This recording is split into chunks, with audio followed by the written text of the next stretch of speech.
Welcome back to the Culture Coach. I hope you're having the best week. Here in Texas, it is starting to cool off a little bit. We're in the first part of September and the weather is starting to feel good. Um, so, hope you're having a great week. Hope you had a great weekend. I'm excited about the topic today. We're going to talk about clarity, a little bit about focus, but I want to talk about clarity because I think it's such an important part to your role as whether you're a CEO, founder, HR leader, or individual contributor, manager, really really any role that you're in, and even as an individual, in your personal life, having clarity around what's important to you, what your values are, it is really crucial to ensuring that you're on the right path for yourself, or that your team is on the right path, that your team understands the path and has visibility to what you want to share with them. And so I think if you think about a time maybe where you have ever felt like your energy is drained, and it's not by big decisions, but by constant noise pulling you in different directions, or small, tiny little decisions that have to be made all the time, it can be exhausting.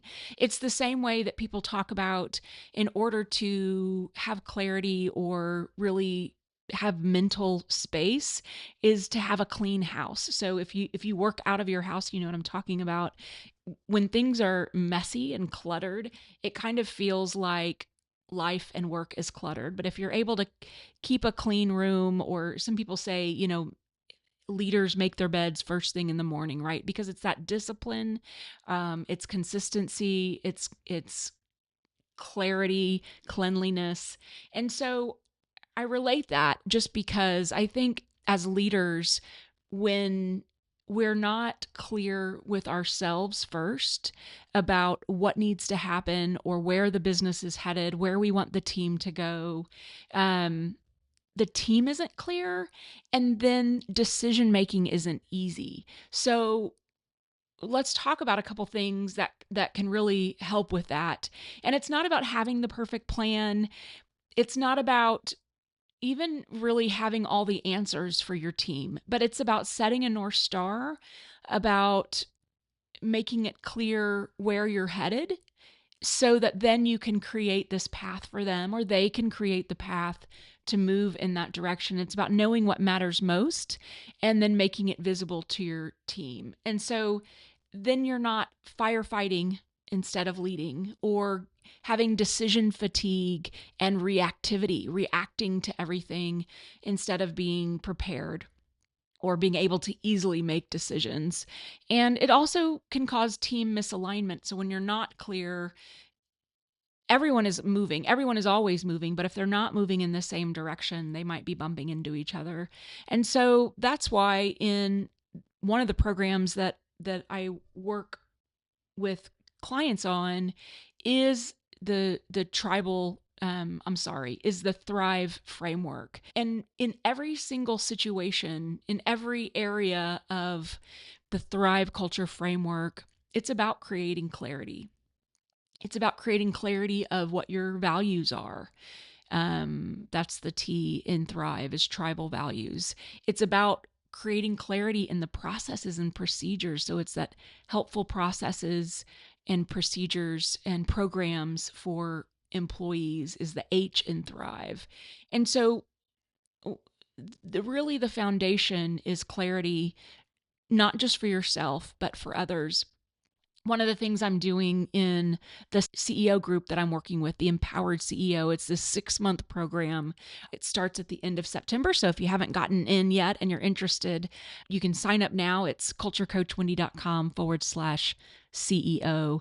But we're starting with clarity and then energy and ownership. And that first part of clarity for CEOs is really becoming clear on what they want for themselves, what their leadership philosophy is, so that they're creating an environment for their team that is just crystal clear on what's expected of them.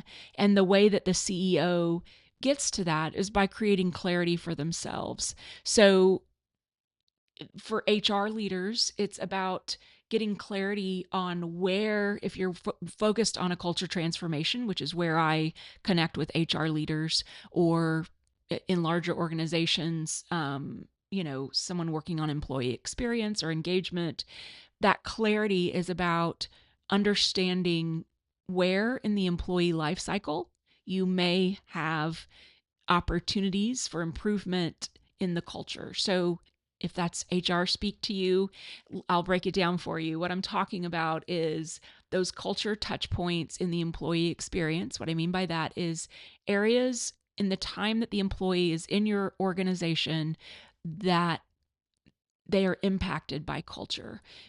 One of the very first things is in your hiring practices and how you attract employees, what values are you putting on the job descriptions?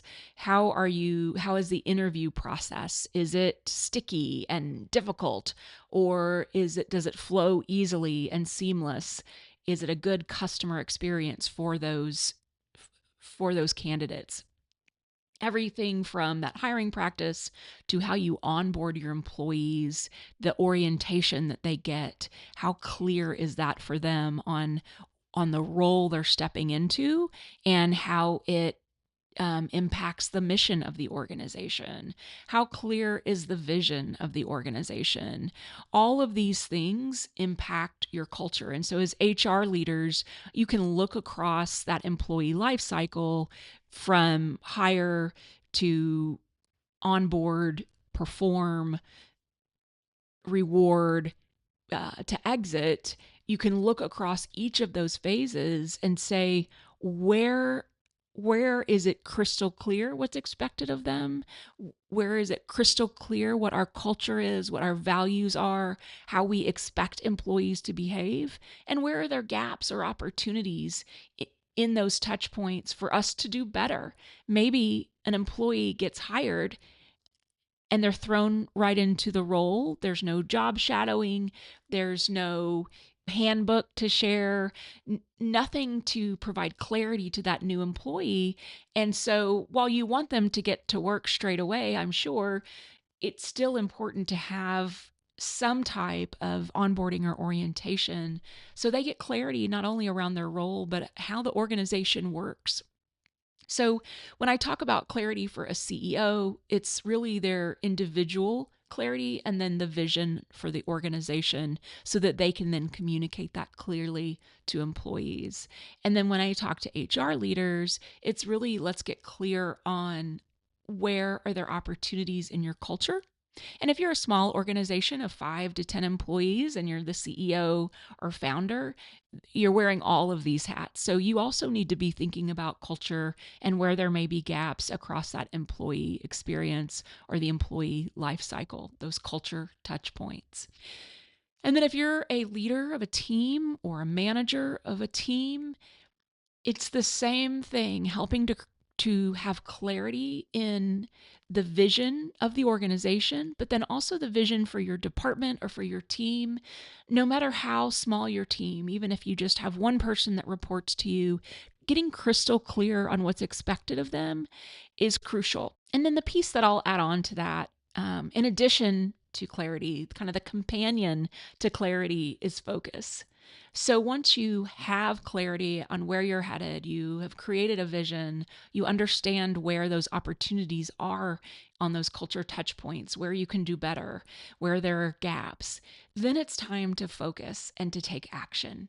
Because clarity without focus really is diluted and leads to wasted energy. It's like a leaky bucket. You've identified the problem, but if you're not acting on it, then there's just holes in your bucket. And it's like you're leaking energy. You know where you're headed, but without action, it's not going to come to fruition. And so if you've outgrown the culture that you've built and the old ways of working is burning your energy instead of building freedom and clarity in the organization, it's time to really take that clarity and create consistency and focus. And so, speaking of putting it into action, there's a couple things that you can do today to get started. I have talked on this show many times and in the programs that I teach. Your culture compass is your mission, your vision, and your core values. If your organization is in business, I mean, if you've been in business for any period of time, you should have a mission statement. If you have any employees, you should have a mission statement so that they know the purpose of your organization.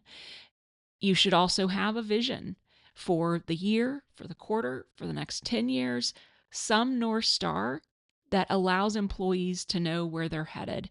Now, again, that can be at the organization level, it can be at the department level, it can be at the team level. Giving a North Star, providing a North Star helps with clarity. Second, so once you clarify your compass, that mission, the vision, core values, if you can, then you really need to identify your focus. So here's a little homework for you. I want you to determine what area in your culture compass needs work. Is it your mission? If it hasn't been defined yet, you need to get started. Is it a vision? Do your employees have a clear vision for where they're headed? Get it sorted, write it down, share it with your team. And then identify at least one cultural or leadership behavior that you're going to amplify this month. So, what's one thing, what's one area to focus on this month, whether it is an area in the employee life cycle, the onboarding, the hiring, performance management, a recognition program, how you exit employees. Think carefully about those processes. Pick one and really focus in on it this month. Bring clarity to that. Make it crystal clear for employees to understand your culture, your values. Make sure it's embedded into each of those employee or culture touch points. And finally, protect your energy. Decide what you are going to say no to so that you can lead with clarity. And if there are things that are draining you, employees that are draining you, if you are constantly having to defend their behavior or continuously give direction to high-level leaders, they're probably in the wrong role. And I like to remind leaders that if you're feeling that they're uncomfortable in the role and they're not delivering the value that you need them to deliver, and you've worked with them over time and they're still not delivering that value, they're feeling it. And so letting an employee go sometimes isn't just best for the organization and for you, but it is a lot of times the best thing for the individual to find a place where they really can thrive and that their true, authentic skills and strengths can shine. It may not be in the role that they're in today in your organization. It could be another role within your organization. But if it's not in your organization, it will be in another, and they may even be better off for it. So those are 3 things I task you with this week. Clarify your compass, what's your mission, your vision, get clear on it, share it with your employees. Name your focus, what's one area of your leadership or your culture that you want to amplify this month and really focus on. And then finally, protect your energy. Decide what you're going to say no to so that you can really lead with clarity. And that's it. Hopefully this has been helpful. I know it's a short one. And if you're ready to stop solving the same people problems and start building a culture that works harder than you do, you can join me inside the Culture Strategy Lab, or for CEOs, the Empowered CEO. Both programs are open at the end of this month. You can sign up today for CEOs. Go to culturecoachwendy.com/CEO. Or if you're interested in the Culture Strategy Lab, which is for anyone that is tasked with culture, whether you're a founder, CEO, HR leader, go to culturecoachwendy.com/strategy lab. That's it. I hope you'll join us again here next week. Join us in any of these programs in the first 30 days. We're going to get you crystal clear and laser focused. So please join us if you can. That's it. Thanks so much. We'll see you next week.